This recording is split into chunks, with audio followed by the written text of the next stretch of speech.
Thuggee. For several centuries across the Indian subcontinent, travelers who ventured alone on long roads sometimes simply vanished. No bodies, no witnesses, no explanation. Behind many of these disappearances was a secretive network of killers known as the Thuggee, who operated as a cult devoted to the goddess Kali. They would befriend travelers on the road, sometimes spending days building trust before strangling them with a cloth called a rumal in a coordinated, near-silent attack. Their technique was refined over generations. They avoided blood, worked in small coordinated groups, and buried their victims in hidden graves. British colonial authorities in India began documenting and systematically dismantling the network in the 1830s, and estimates of the total number of victims over the centuries range widely, from tens of thousands to over 1 million, though scholars continue to debate those figures. The word thug itself entered the English language through them, though today it carries a far lighter meaning than its origin suggests. Sicarii. Long before medieval assassins, a group emerged in first-century Roman-occupied Judea that carried out political killings in broad daylight in crowded places among ordinary people. They were called the Sicarii, named after the Sica, a short curved blade they concealed beneath their cloaks. Their targets were Roman officials and Jewish collaborators they saw as traitors to their people. What made them distinctive was not just their willingness to kill, but their method of disappearing silently into the crowd immediately after. Witnesses often had no idea what had happened until the victim collapsed. They operated during a period of intense tension between Jewish resistance movements and Roman authority, and their activities contributed to the broader instability that eventually led to the Jewish revolt of 66 AD. Historians debate whether they were freedom fighters or terrorists, but there is little disagreement that they were among the earliest organized groups to use close-quarters assassination as a sustained political strategy. Genghis Khan's arrow messengers. Within the vast Mongol Empire, there existed a category of operative that blended intelligence gathering, diplomacy, and quiet elimination in ways that served Genghis Khan's political will. These were not freelance killers, but trained agents embedded within the YAM, the Mongol courier network. When an enemy leader refused to surrender, or a vassal showed signs of betrayal, these operatives moved. Their effectiveness came from the infrastructure around them. They could travel enormous distances quickly, blend into trade caravans, and report back with accuracy. What set them apart from simple soldiers was their mandate for discretion. A general could be defeated on the battlefield. A leader who died mysteriously, far from any Mongol army, sent a different kind of message to those who remained. The Mongol Empire's ability to project fear well beyond its current borders owed much to operatives like these, working quietly in the spaces between formal conquest. Felix Yusupov. In the early 20th century, a Russian nobleman named Felix Yusupov became the central figure in one of history's most dramatic and contested political killings. His target was Grigory Rasputin, the Siberian mystic who had gained extraordinary influence over Tsar Nicholas II and his family. Yusupov, along with a small group of co-conspirators, lured Rasputin to his palace in St. Petersburg in December 1916 and killed him. The accounts of what followed that night became legendary.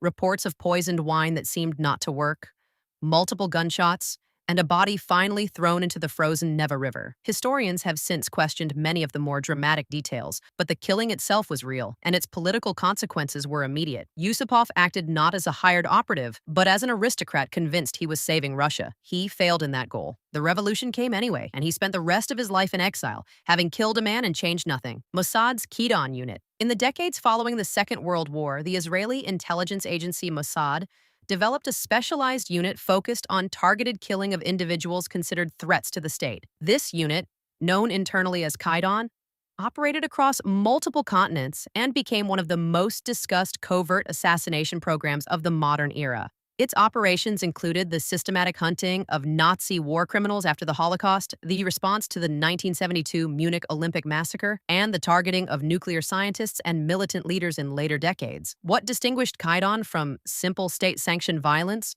was the depth of planning involved. Operations could take months or years to prepare, involving deep surveillance, careful cover identities, and often multiple operatives working in coordination.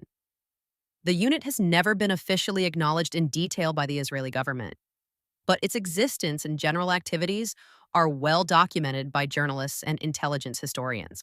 Carlos the Jackal. During the 1970s and 1980s, a Venezuelan-born operative named Ilich Ramirez Sanchez became one of the most wanted individuals in the world, operating under the name Carlos the Jackal. He was not attached to a single government or organization, but offered his skills to multiple causes, including various Palestinian militant groups and left-wing revolutionary movements. His operations included the 1975 raid on the OPEC headquarters in Vienna, a hostage-taking that involved ministers from multiple oil-producing nations, and a series of bombings across Europe.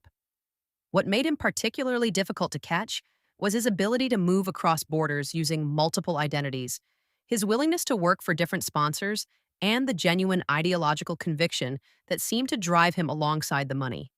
He was eventually captured in Sudan in 1994 and is currently serving life sentences in France. His career represents a particular era of political violence when non-state actors could operate on a genuinely global scale. Raven, the Confederate spy. During the American Civil War, a network of operatives worked both for and against the Union and Confederate governments in ways that went well beyond battlefield intelligence. Among these, a figure recorded under the alias Raven became notable for targeted political killings rather than simple espionage. Working within Confederate intelligence circles, Raven is believed to have been responsible for the elimination of several Union-sympathizing informants in border territories where loyalties were deeply contested. The historical record here is fragmented. Many Civil War intelligence operations were deliberately obscured, and records were destroyed. But what remains points to a methodical operative who used the chaos of wartime movement to carry out killings that were made to look like ordinary casualties of conflict. The Civil War produced many such figures, men and women whose work existed entirely in the shadow of the larger documented history of that era. Francisco Scaramanga. The name itself has become more fiction than history, but the real figure who inspired Ian Fleming's most celebrated villain was grounded in an actual tradition of professional gunmen in post-war Europe and Latin America. Fleming drew on real accounts of hired killers who worked for criminal and political organizations in the 1950s and 1960s. Men who were not soldiers or spies but specialized contractors, moving between clients and conflicts with the kind of cold professional distance that made them useful precisely because they had no permanent loyalties.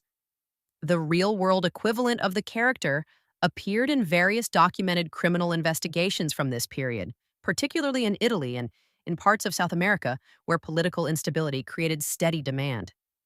What these men represented was a shift in how violence could be organized, not through states or armies, but through quiet private transactions between people who needed something done and people who were willing to do it for the right price. Arash the Poisoner. Within the courts of the ancient Near East and Persia, poison was a tool of power so commonly understood that royal households employed dedicated food tasters. Among the most feared practitioners of this dark craft was a figure known in historical records as Arash, believed to have served within the Achaemenid Persian court. His reputation rested not on strength or speed, but on patience and chemistry. He is said to have used slow-acting compounds derived from plants that left no visible trace, making cause of death nearly impossible to determine. Rivals of the court, governors who had grown too powerful, and officials who knew too much, reportedly fell to his work. What made him terrifying to contemporaries was the invisibility of his method. A sword could be guarded against. A poisoner at the dinner table could not. His legacy is difficult to separate from legend at this distance, but the culture of paranoia he represented in Persian court life was entirely real. Hassan-i Saba. In the mountains of northern Persia around the year 1090, a man named Hassan-i Saba seized a remote fortress called Alamut and built something the world had never quite seen before: a secret religious order that used targeted killing as a political tool. He led a sect known as the Nizari Ismailis, and his followers became so feared across the Islamic world that the word assassin itself may trace back to them. Hassan never left his fortress for decades, yet rulers and generals across the region lived in terror of him. His method was precise. Rather than armies, he sent individual agents trained for years to eliminate specific enemies. The impact was psychological as much as physical. When a powerful caliph or crusader woke to find a dagger left on his pillow as a warning, he understood the message clearly. Hassan died in his fortress at an old age, never having thrown a single weapon himself, yet he reshaped how power and fear could be wielded by a small, disciplined few.